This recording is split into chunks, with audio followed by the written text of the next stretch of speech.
राजवीर और माही के घर के अंदर पैर रखते ही सुधा जी झट से खड़ी होकर, वो जितनी तेज चल सकती थी उतनी तेज कदमों से माही के पास आई।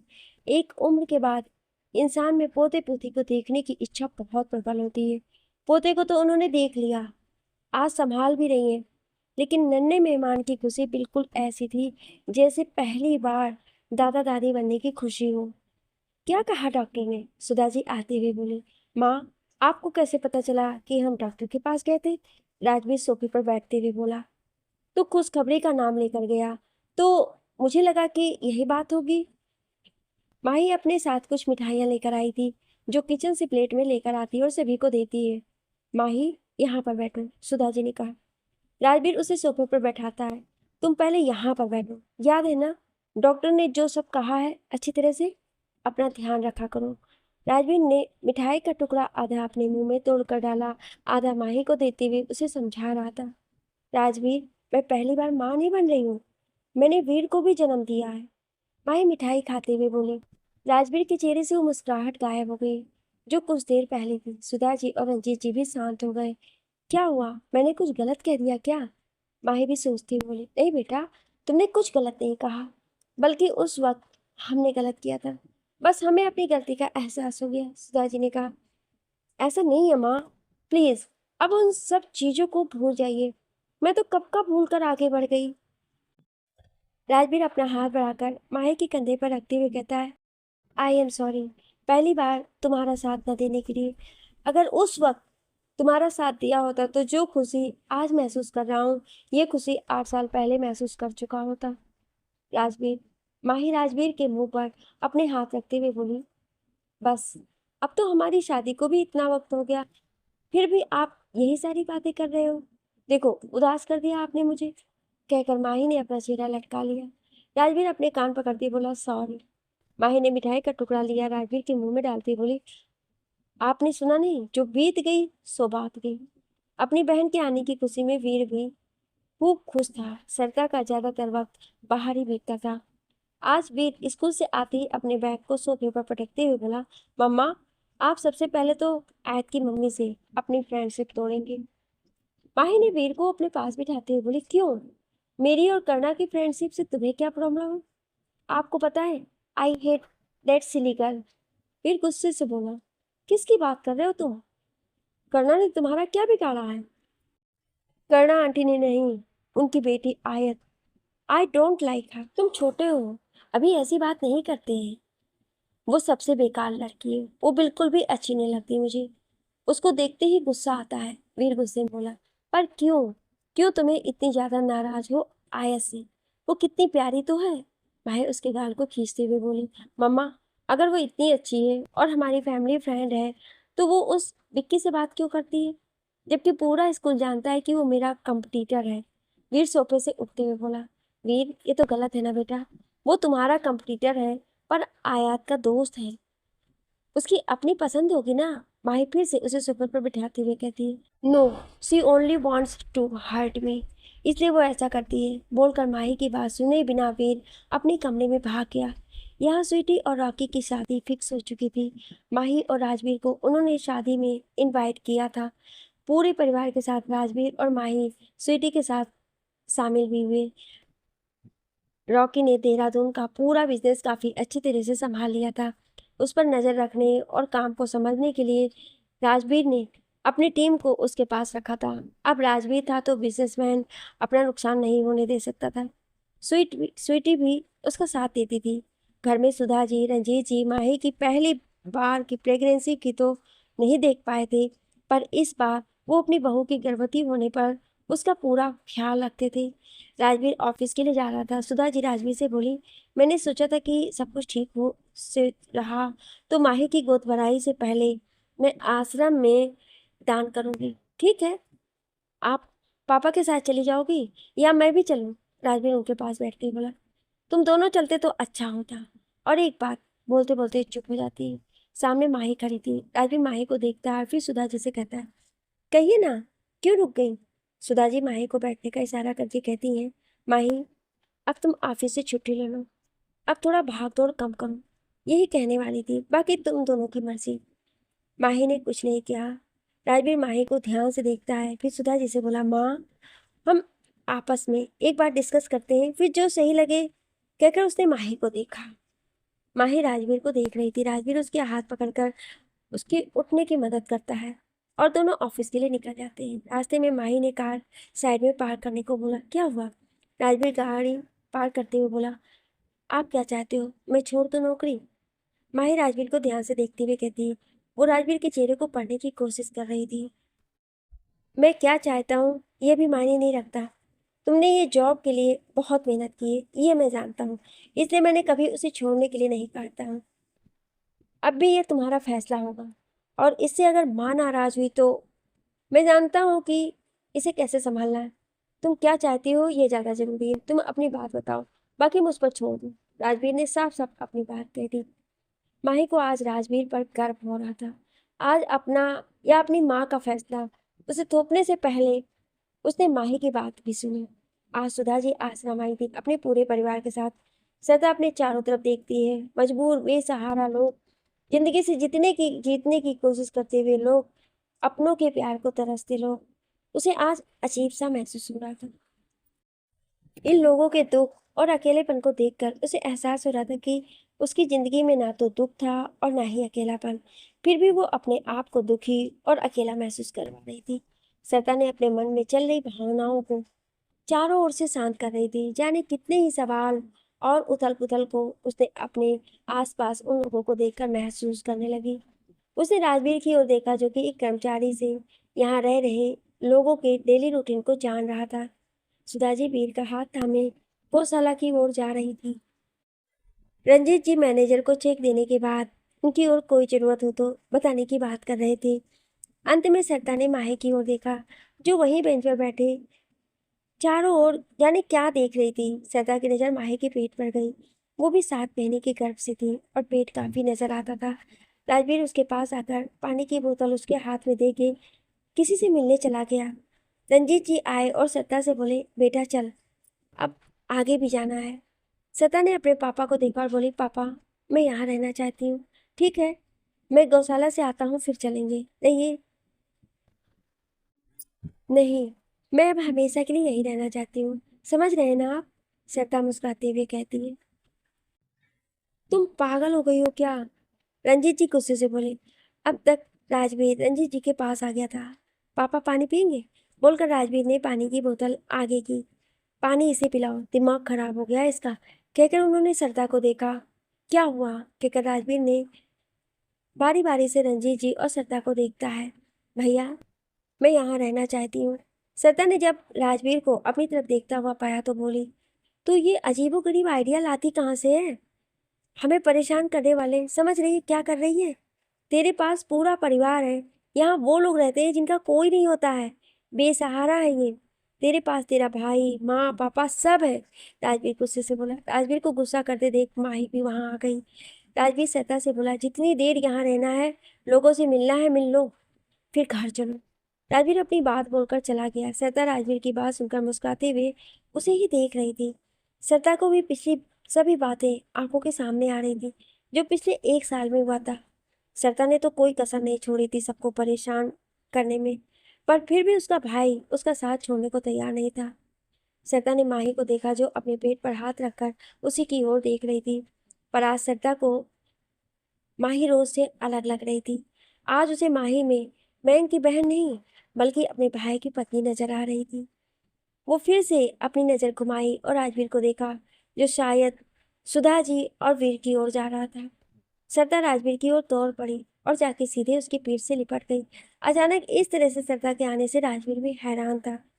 सरिता के हाथ इस वक्त राजवीर के सीने पर था। राजवीर ने उसके हाथ को पकड़ा और बोला, क्या हुआ तुझे? कुछ नहीं भैया, मुझे माफ कर दो।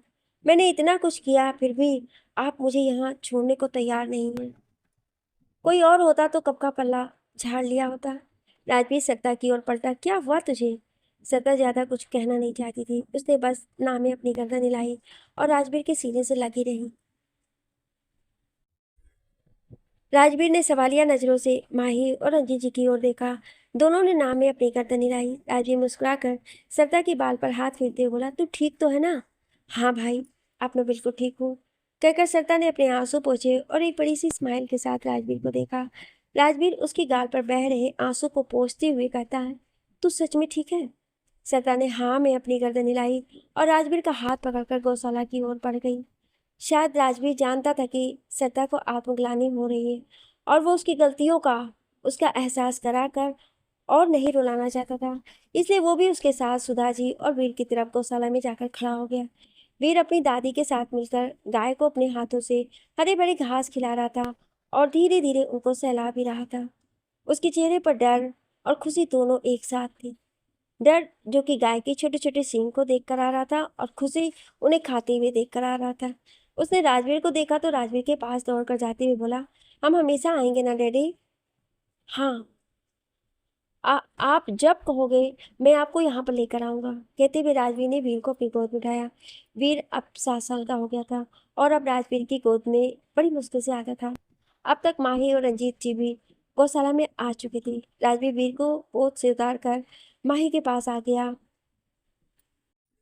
और उसके कंधे पर हाथ रखते हुए बोला, तुम्हें थोड़ी देर बैठ जाना चाहिए।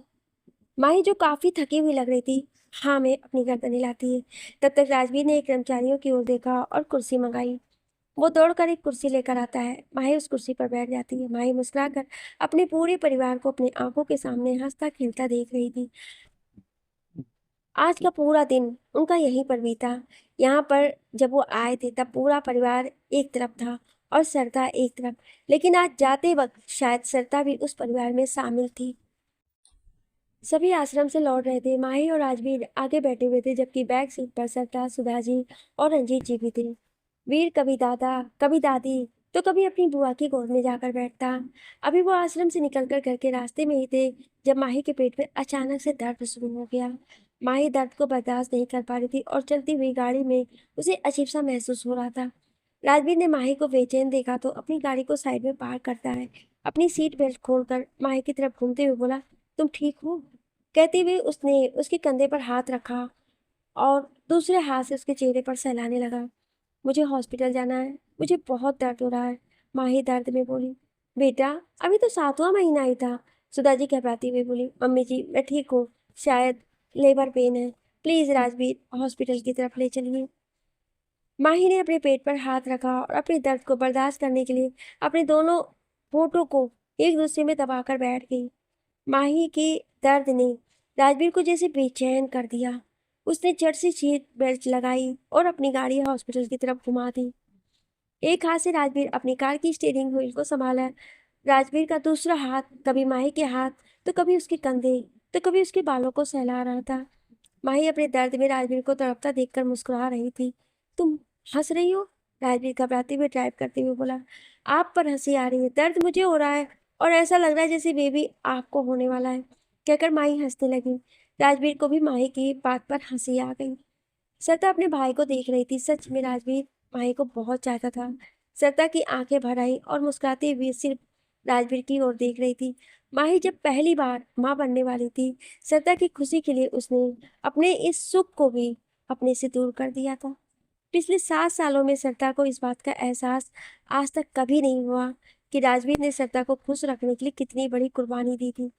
पर इस वक्त अपने भाई को देखकर सरिता को समझ आ रहा था कि 7 साल पहले उसके भाई ने अपनी सबसे बड़ी खुशी सरिता के लिए अपने से दूर कर दी थी। सभी माही का ध्यान रख रहे थे, उससे बात करके उसके दर्द को मानो बांटने की कोशिश कर रहे थे। राजवीर ने फोन लगाया और अस्पताल में सब कुछ रेडी करने के लिए कहा। अस्पताल पहुंचते ही व्हील चेयर लेकर हॉस्पिटल का एक आदमी पार्किंग में खड़ा था।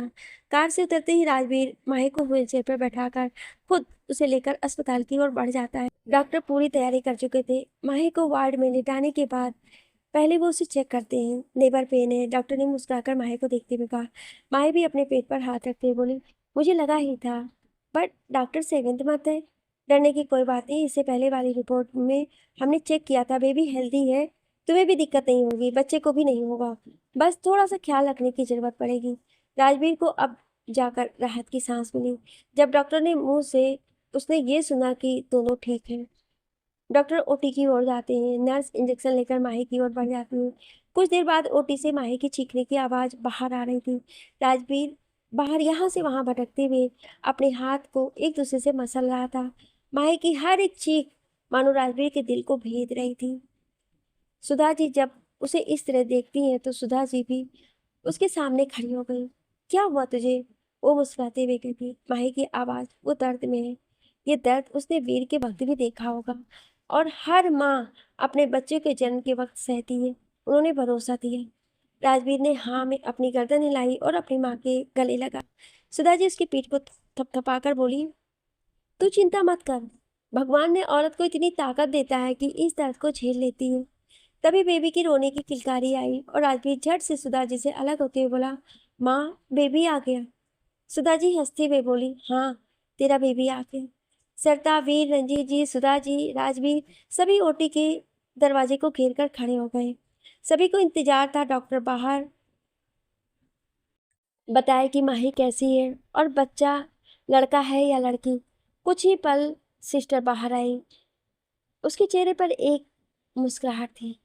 माही कैसी है? सिस्टर को देखते ही राजवीर के मुंह से निकला, कैंगचुलेशन मिस्टर राजवीर, आपको बेटी हुआ है।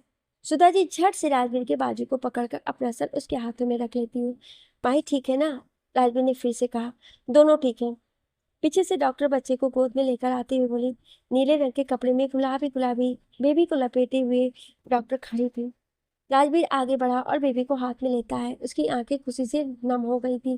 घर वाले भी बेबी को देख रहे थे, जो कि अभी अपनी आंखें बंद किए रोए जा रहा था। डॉक्टर बेबी को लेते हुए बोली, कुछ वक्त तक अंदर ऑब्जर्वेशन में रखना है, अभी सिर्फ आपको दिखाना था। क्या मैं माही से मिल सकता हूँ? राजवीर ने कहा। जी, उन्हें वार्ड में शिफ्ट करने के बाद, कहकर डॉक्टर बेबी को लेकर अंदर चली गई। सुधा जी और रंजीत जी भी बहुत खुश थे। आज दूसरी बार दादा दादी बने थे। माही को वार्ड में जैसे ही डाला, राजवीर उसके वार्ड के पास जाकर खड़ा हो गया। नर्स जो कि माही को मॉनिटर कर रही थी बोली, आपके हस्बैंड आपको बहुत प्यार करते हैं। माही उसकी बात सुन मुस्कुराते हुए कहती, उनको अंदर बुला दीजिए ना। नर्स पलटती उससे पहले कि राजवीर वहां खड़ा था। आपने देखा हमारी बेबी को? माही बोली। हाँ, बेबी तो तुम्हारी तरह ही लगती है, राजवीर मुस्कुराते हुए कहता है। बहुत प्यारी है, बिल्कुल तुम्हारी तरह। खुश हैं आप? आपको हमेशा बेटी चाहिए थी। राजवीर उसके बेड पर बैठते हुए उसके हाथ को अपने हाथों में थामता है। माही के हाथों को जाने कितनी बार उसने अपने होठों से छुए होगा और हर चुअन के साथ में मुस्कुराहट बढ़ती जा रही थी। अंत में माही बोली, आप रो रहे हैं? अपनी आंखों की नमी को पोंछते हुए राजवीर बोला, नहीं, खुश हूँ। जो कुछ मैंने वीर के वक्त मिस किया था, ऐसा लग रहा है कि मैं इस बार जी लिया। आपने पुरानी बातों को याद कर रहे हैं? माही ने नाराजगी जाहिर की। नहीं, मैं फिलहाल सिर्फ तुम्हें याद कर रहा हूँ, कहकर राजवीर झुकता है और माही के माथे को चूमकर सीधे खड़े होते हुए बोला, ठीक हो ना तुम बहुत चिल्ला रही थी, मुझे तुम्हारी बहुत फिक्र हो रही थी। मैं ठीक हूँ, अभी आपको मेरा बहुत ख्याल रखना है, माही ने कहा। रखूंगा, कहकर राजवीर ने अपने दोनों हाथों से माही के चेहरे को थामा और कुछ पलों से देखने के बाद बोला, वीर अपनी बहन के साथ इस कमरे में रुका हुआ है, जहां पर भी हमारी बेबी को रखा गया है। माही ने राजवीर की ओर देखा, वहां पर सरता खड़ी थी। माही का नजरों का पीछा करते हुए राजवीर भी सरता को देखा और माही के चेहरे से अपना हाथ हटाकर सीधे होकर बैठ जाता है। राजवीर और माही दोनों के चेहरे पर एक मुस्कुराहट थी। सरता अंदर आते हुए बोली, मेरी भतीजी बहुत प्यारी है, बिल्कुल तुम पर गई है। मुझे उसे हाथ में लेने से भी डर लग रहा है कि वो इतनी छोटी सी है। बुआ हो आप उसकी, आप ना केवल उसे अपने हाथों में ले सकती हो, बल्कि ढेर सारा प्यार भी कर सकती हो, माही बोली। सरता ने बढ़कर उसके हाथों को अपने हाथ में रखकर अपनी पलकें झुकाकर वहीं पर खड़ी रही। माही ध्यान से सरता के चेहरे को देख रही थी। आज इतने सालों में पहली बार सरता के चेहरे पर एक पॉजिटिव सी फीलिंग आई। आज पहली बार माही को सरता अच्छी लगी। माही अपने हाथों को पलटकर सरता के हाथों को पकड़ लेती है। दोनों के हाथ इस वक्त एक दूसरे के हाथों में थे। बिना कुछ कहे सारी बातें क्लियर हो गई थी। तभी वीर की आवाज आई और सभी दरवाजे की ओर देखते हैं, जहां इस वक्त वीर अंदर आ रहा था और उसके पीछे सुधा जी और रंजीत जी हैं। माँ, मेरी सिस्टर कितनी प्यारी है, आपको पता है वो एकदम पिंक कलर की है, वीर ने आते ही खुशी से उछल कर कहा। जब तुम हुए थे तब तुम भी ऐसे ही पिंक थे। माही वीर को अपनी तरफ बैठने का इशारा करते हैं। वीर कूद कर राजवीर की गोद में बैठता है और कहता है, फिर वो मेरी तरह बिग हो जाएगी ना? कुछ दिन हॉस्पिटल में रहने के बाद माही को घर लाया जाता है। माही के माँ पापा उससे मिलने आए थे। राजवीर माही को थोड़ा सा और कंफर्ट रखना चाहता था, इसलिए उसने जिद करके कुछ दिनों के लिए उन दोनों को अपने पास रखने के लिए कहा। माही के माँ बाप पर बच्चों के नामकरण तक उसके साथ रखने को तैयार हो जाते हैं, जबकि मयंक और शीतल अपने दोनों बच्चों के साथ माही से मिलकर वापस चले गए। राजवीर ने जैसा कि वादा किया, राजवीर माही का खूब ख्याल रखता था। कुलभूषण जी और शांति जी ने अपनी बेटी के शुरुआती दिनों में उसे उदास और परेशान देखा था, लेकिन आज उनकी बेटी कई ज्यादा खुश और संतुष्ट थी। आज माही के घर में उत्सव जैसा माहौल था। बच्चों के नामकरण की विधि के साथ ही एक छोटा सा पार्टी भी रखा गया था। मयंक और शीतल ने सारी जिम्मेदारी अपने ऊपर ले ली थी। सारी तैयारी वही दोनों कर रहे थे, और नाना नानी दादा दादी तो माही के बच्चों के ही आसपास रहते थे, और माही के आसपास रहने के लिए राजवीर था। लाल रंग की साड़ी पहने माही अपने बच्चे को गोद में लेकर आसन पर बैठी है। पंडित जी ने राजवीर को भी बैठने को कहा। बच्चे के तिलक लगाने के बाद जब नाम रखने की बारी आई तो माही ने सरदा की ओर देखा। सरदा हैरानी से माही को देख रही थी। माही बोली, मेरी माँ कहती है नाम रखने का हक बुआ का होता है। मैंने अपने दोनों भतीजा भतीजी का नाम रखा है। बीर के वक्त मैं तो आप नहीं थी, पर क्या इसका नाम आप रखेंगे? सता झट से अपनी जगह से उठकर माही के हाथ से बच्चे को लेकर उसके माथे को चूमा। फिर उसने कुछ पल के लिए राजवीर और माही को देखा और फिर बोली, वीरा, कैसा ये नाम है? बहुत अच्छा, वीर और वीरा। सरता के बगल में बैठे हुए शीतल बोली। सभी इसी खुशी में खुश थे जब फिर से माही के कानों में आयात और वीर के झगड़ने की आवाज आई। वो पलट कर देखती है और फिर ना में अपनी गर्दन हिला देती है। भाई को इस तरह करता देखकर राजवीर कहता है, एक पल को दोनों बिना लड़े नहीं रह सकते हैं।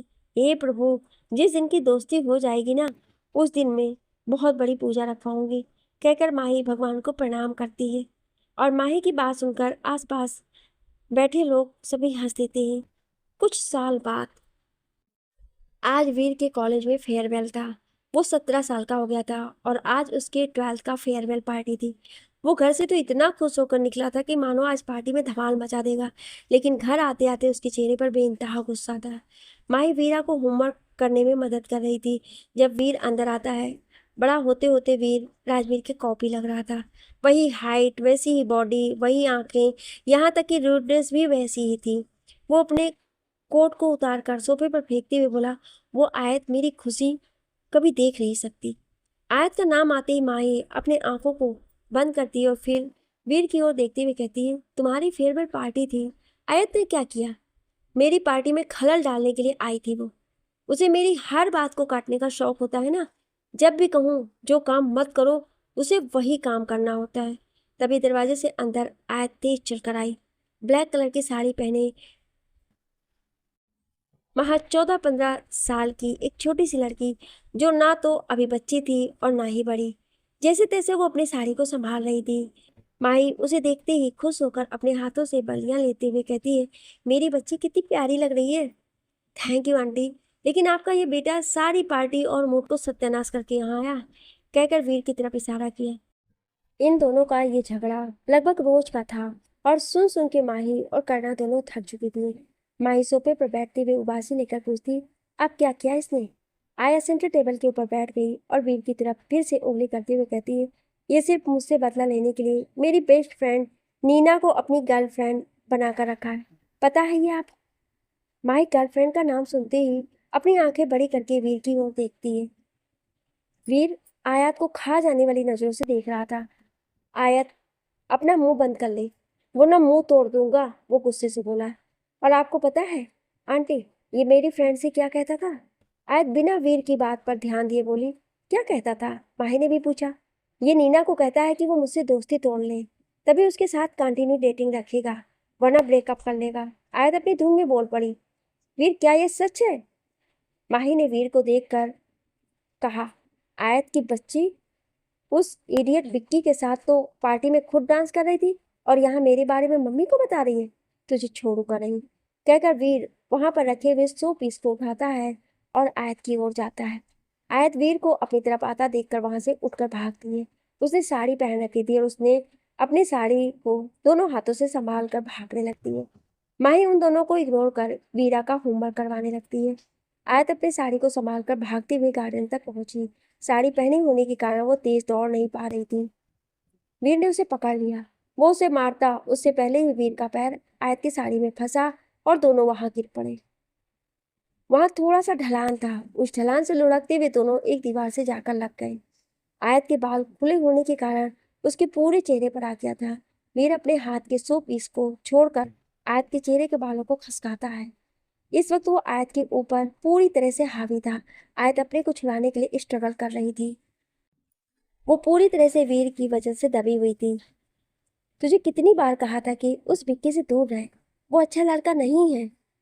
क्यों? खुद जब नीना को गर्लफ्रेंड बनाकर घूमता है तब नहीं समझ आता है। आयत कसमसाते हुए बोली। आयत को देखकर वीर के मन में अजीब से एहसास आ रहे थे। 17 साल की उम्र थी उसकी। प्यार क्या होता है वो भले ही ना समझे, लेकिन आकर्षण जरूर इस उम्र में इंसान को बहुत जल्दी हो जाता है। वीर आयत को गुस्से से घूर रहा था। उसके चेहरे से उसकी नजर ही नहीं हट रही थी। उसके कान में गाड़ी की आवाज आई और वो उसको छोड़कर उठकर खड़ा हो गया। आयत अभी भी जमीन पर गिरी पड़ी हुई थी। वीर ने आयत को और अपना हाथ बढ़ाया। आयत एक नजर वीर को देखकर उसके हाथ में अपना हाथ जैसे ही देने वाली थी, वीर अपने हाथ को हटाकर अपने बालों को संवारते हुए कहता है, खुद से उठो, मैं नहीं उठाने वाला। बोलकर वो गाड़ी से राजवीर को उतरते देखा और उसकी ओर चला जाता है। यहाँ आयत भी उठकर बैठती और वीर की तरफ गुस्से से घूर कर देखने लगती है। आयत अपने घर आई और उसे अपनी माँ बिस्तर पर लेटी हुई दिखाई दी। क्या हुआ मम्मी तुम्हें? कुछ नहीं, बस तबीयत ठीक नहीं है। आयत ने अपनी माँ का माथा छुआ। वो बुखार से तप रही थी। माँ, तुम्हें हर थोड़े दिन पर कुछ ना कुछ हो जाता है और तुम बताते भी नहीं कि क्या तकलीफ है। तू मेरा छोड़, तू बता, कैसी रही तेरी पार्टी? सब कुछ अच्छा हो जाता अगर वो वैम्पायर ना होता। कर्णा जी मुस्कुराती बोली, अच्छा, अब क्या क्या तेरे उस वैम्पायर ने?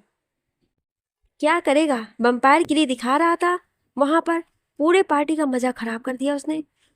वो तो होना ही था, तुम दोनों एक ही जगह पर जो थे। माँ, तुम ऐसे कह रही हो जैसे कि मैं लड़ाई करती हूँ। वही सबसे बड़ा लड़ाकू बना घूमता है, हिटलर का चेला। मैंने बोल दिया ऐसे करो, मैंने कह दिया ऐसे करो, मैं ये कहूँगा, मैं वो करूँगा। वो जो बोले सब बच्चे की तरह सुनते रहो। मैं क्यों सुनूं उसकी बात? वीर की तरह एक्टिंग करके कहकर आयत 2-3 सेल्फी लेने के बाद आयत चेंज करने के लिए चली जाती है। आयत को जाते हुए देखा, झट से अपने बगल में रखी हुई फाइल को उठाकर तकिया के नीचे छुपा देती है। कर्णा जी को कैंसर था। डॉक्टर ने कहा था वो ज्यादा दिन नहीं रह पाएंगी। आने वाले कुछ साल थे उनके पास और वो इन सालों में आयत को हर पल रोता हुआ नहीं देखना चाहती थी। इसलिए उन्होंने ये बात आयत को नहीं बताई थी। माही न सिर्फ सहेली बल्कि एक पड़ोसी भी थी और इस नाते सिर्फ माही और राजवीर ही थे जिन्हें करुणा की इस बीमारी के बारे में पता था। वक्त अपनी गति से भाग रहा था। माही और राजवीर वक्त के साथ और करीब आ रहे थे। उम्र भले ही बढ़ रही हो, लेकिन प्यार दोनों के बीच उम्र की तरह बढ़ता जा रहा था। आज घर में पार्टी थी क्योंकि उनकी बेटी आज 16 साल की हो गई थी। इस वीरा के बर्थडे को बहुत ही धूमधाम से मनाया जा रहा था। 16 साल की वीरा अपने माँ और पापा दोनों का मिला जुला कॉम्बिनेशन थी। पिंक कलर की प्रिंसेस फ्रॉक पहने वो अपने दोस्तों के साथ अपनी मम्मी पापा के दिए हुए बर्थडे गिफ्ट्स को दिखाने में व्यस्त थी, जबकि उसका भाई वीर अब तक नहीं आया था। वो बार बार अपने फोन से अपने भाई को फोन लगा रही थी, पर वीर ना तो फोन उठा रहा था, ना ही कॉल बैक कर रहा था। मम्मा, अगर भाई नहीं आए तो मैं सच कहती हूँ, मैं उनसे कभी बात नहीं करूंगी। वीर इन दिनों अपने काम के सिलसिले में ज्यादा करके बाहर ही रहा करता था। उसने पिछले 2 सालों में राजवीर के बिजनेस में काफी अच्छी तरह से हाथ बटाना सीख लिया था। बिजनेस के गुण उस राजवीर से ही मिले थे और वो राजवीर के काम में व्यस्त रहा था। तभी पार्टी एरिया की लाइट ऑफ हो जाती है। सभी आसपास देखने लगते हैं। जब एक साथ लाइट ऑन होती है और दरवाजे से वीर अंदर आता है। Veer Malhotra, height 6 feet 2 inch, muscular body, उम्र 24 साल, आंखों में अहंकार, गुरूर और अपने सबसे बेस्ट होने का एहसास। अपने हाथ में एक गिफ्ट बॉक्स लिए और मुस्कुराते हुए अपनी बहन की ओर बढ़ रहा था। इस वक्त उसकी मुस्कुराहट में भी एक अहंकार झलक रहा था। वीरा उसे देखते ही जाकर उसके ऊपर कूद पड़ी। भाई, आप सच में बहुत बुरे हो। मेरे बर्थडे वाले दिन भी आप इतने लेट आए। अपनी बहन के माथे को चूम कर उसे बर्थडे विश करता है। तू जानती है ना काम कितना ज्यादा बढ़ गया है। तो कौन कहता है इतना कमाने को? पापा ने तो इतना अच्छा बिजनेस बनाया ही था, किसने कहा था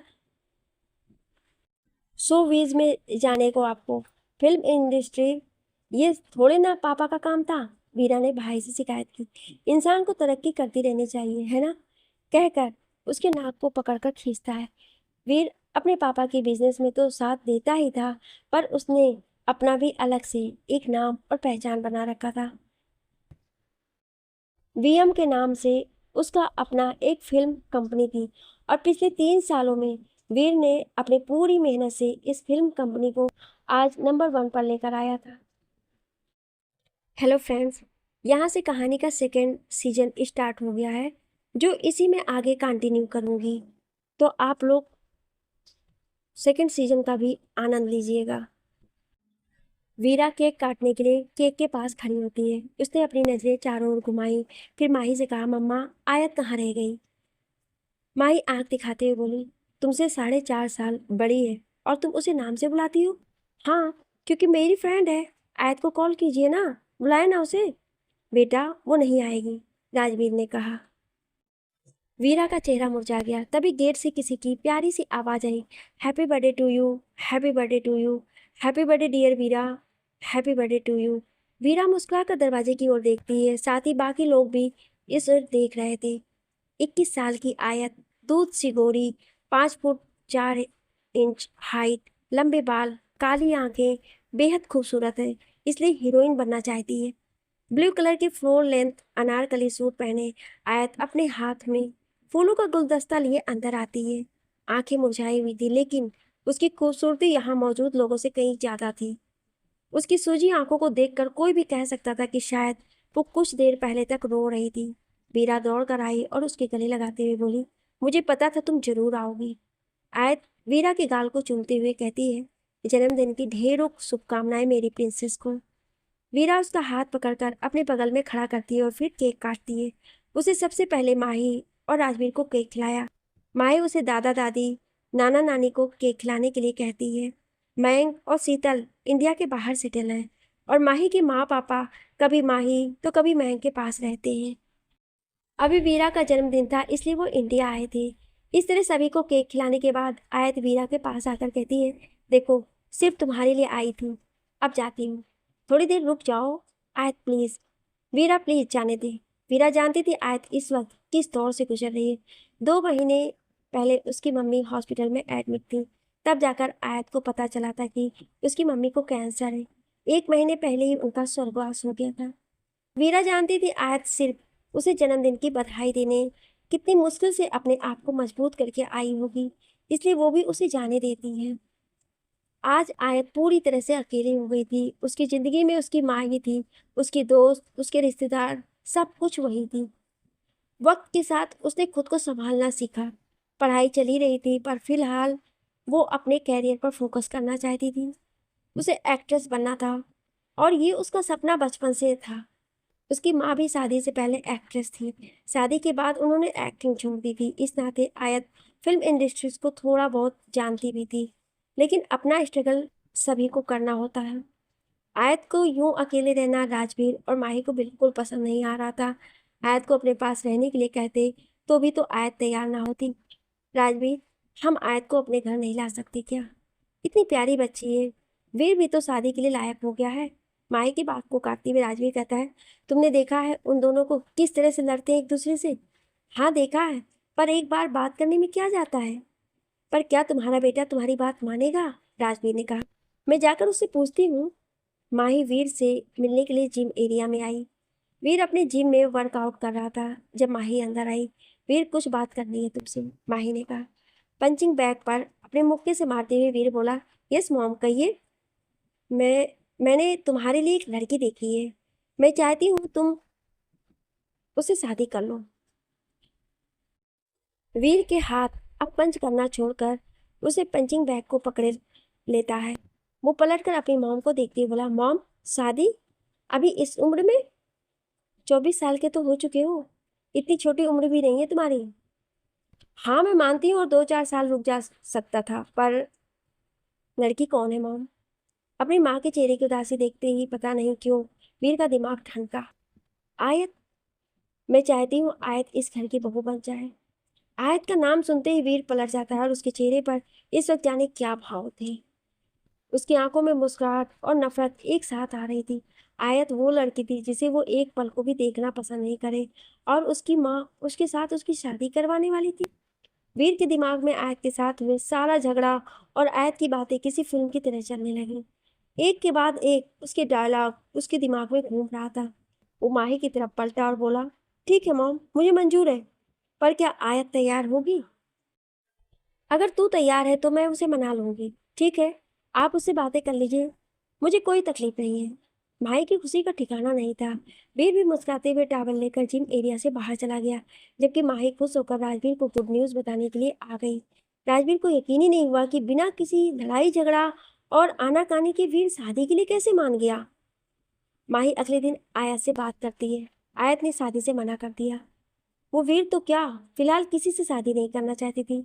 माही उसे समझाती है, अपनी माँ का वास्ता देकर शादी के लिए मना लेती है, क्योंकि अभी करुणा जी को इस दुनिया से गए ज़्यादा वक्त नहीं हुआ था, तो शादी 1 साल बाद करने की बात होती है। माही ने उसके इस फैसले को मान रखा। दोनों की शादी 1 साल बाद करने का कहकर अभी के लिए रुक जाते हैं। आज माही ने आयत को अपने घर पर खाना खाने के लिए बुलाया था। रात के 8:30 बज गए थे। आयत अब तक नहीं आई थी। माही वीर से आयत को फ़ोन करने के लिए कहती है। वीर, जो कि इस वक्त लिविंग एरिया में बैठे अपने किसी नए प्रोजेक्ट पर काम कर रहा था, आयत का नाम सुनते इरिटेट होते हुए बोला, मॉम प्लीज़ मुझे उससे बात करने के लिए मत कहिए, नहीं तो फिर आप कहेंगे कि मैंने उससे जानबूझकर झगड़ा किया। माही डाइनिंग टेबल से लिविंग एरिया की तरफ आती हुई बोली, वीर, तुम्हें उससे बातें तो करनी ही होगी। आफ्टर ऑल लाइफ पार्टनर बनने वाली हो तुम दोनों। वीर ने अपने सर को गोल गोल घुमाते हुए कहा, mom please, no more life partner and this kind of serious talk right now. बहुत अच्छी मूड में हूँ मैं, मुझे मेरा प्रोजेक्ट हैंडल करने दीजिए। माही ने हैरानी से वीर की तरफ देखा, फिर पलटकर राजवीर की ओर देखने लगी। राजवीर अपने कंधे उचकाते हुए नामे अपनी गर्दन हिला देता है। बिल्कुल आपके जैसा गया है ये। माही तुरक कर बोली। राजवीर मुस्कुराकर उसकी तरफ देखते हुए बोला, मैं कहाँ तुमसे कभी ऐसी बात करता हूँ? मेरी आंखों में प्यार के अलावा कुछ और दिखता ही है क्या तुम्हें? माही अपने हाथ से अपने सर पर मारती हुई बोली, राजवीर, आप और आपकी चाशनी जैसी बातें, बाप चाशनी की दुकान और बेटा करेले का जूस। वीरा अपनी मॉम की हालत को देखकर हंसते हुए बोले, मुझे तो रहने नहीं देती हैं आप अपने पास, तुरंत हॉस्पिटल भेज देती हैं। मैं रहती हूँ आपके पास आपके साथ, आपकी बात सुनने के लिए। माही प्यार से उसके गाल पर हाथ फेरते हुए कहा, एक तू ही है मेरी सबसे प्यारी बच्ची, इन दोनों से तो मेरा सर ही दर्द होता है अब।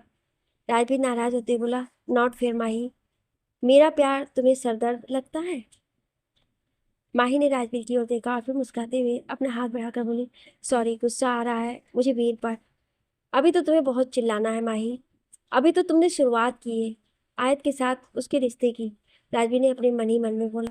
राजवीर जानता था कि वीर ने अगर हाँ कहा है तो उसके दिमाग में कुछ चल रहा होगा। आफ्टर ऑल बेटा है उसका। स्वभाव से दोनों एक जैसे हैं।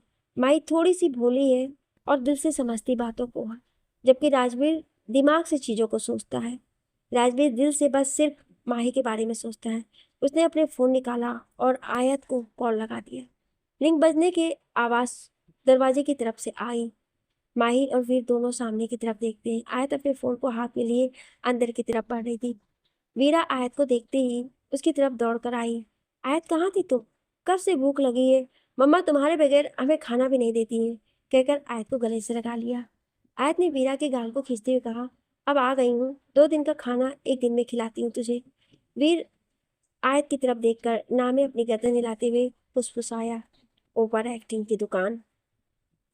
माही ने वीर से तो कहा, वीर चलो आ जाओ खाना खा लो। वीर अपनी भैंस को साइड में रखता है। बहुत लेट कर दिया तुमने बेटा। सुधा जी भी चेयर पर बैठे हुए बोली, दादी एक प्रोजेक्ट है, ऑडिशन की तैयारी कर रही थी। अच्छा, ये तो बहुत खुशी की बात है, पर जरूरी है तुम्हारा हीरोइन बनना? सुधा जी थोड़ी सी पुराने ख्यालों की थी। उन्हें पता था कि बचपन से ही आयत हीरोइन बनना चाहती थी।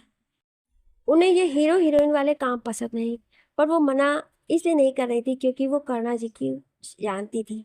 वो भी एक जमाने में हीरोइन थी, लेकिन शादी के लिए उन्होंने अपने कैरियर को छोड़ दिया था और घर संभाल ली थी। सुधा जी भी यही सोचती थी कि आयत भी शादी के बाद ये सब छोड़कर घरेलू लड़की की तरह रहने लगेगी। दादी, आपको तो पता है ना, मैं हमेशा से एक्ट्रेस बनना चाहती थी, आयत ने मुस्कुराकर कहा। राजवीर अपनी माँ को देखता है, फिर आयत की तरफ देखते हुए बोला, कोई बात नहीं बेटा, तुम जो बनना चाहती हो हम तुम्हारे साथ रहेंगे। बाय द वे, कहाँ है तुम्हारा ऑडिशन? एक नया प्रोजेक्ट है वरुण कपूर का, वेब सीरीज है हॉरर थीम पर। वीर जो खाना खा रहा था, खाना खाते खाते उसके हाथ रुक गए। वरुण कपूर का प्रोजेक्ट?